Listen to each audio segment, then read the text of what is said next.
Welcome to the Rim Break Rodeo. We hope this video helps. In this video, I will explain how to make canned sardines. First, choose fresh sardines, ideally between 4 and 6 inches long, as they are perfect for canning. Next, clean them meticulously by removing their heads, guts, and scales under cold running water. After cleaning, prepare a brine solution and soak the sardines for about 30 minutes to an hour. This step is crucial for firming the fish and enhancing its flavor before the canning process begins. Once brined, carefully pack your sardines into clean canning jars. Make sure to leave about 1 inch of headspace at the top of each jar. Now comes the fun part, adding your favorite flavorings.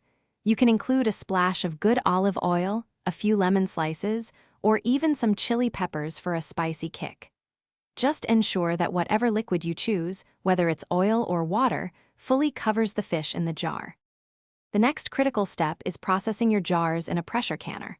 Always follow your canner's specific instructions, adjusting for your altitude to ensure safety and proper preservation.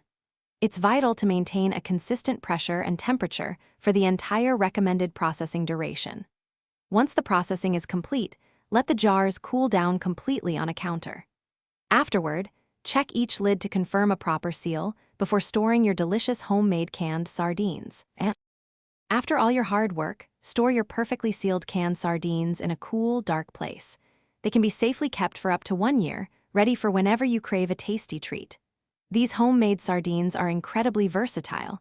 Enjoy them simply on crackers, tossed into a fresh salad, or as a protein-packed snack.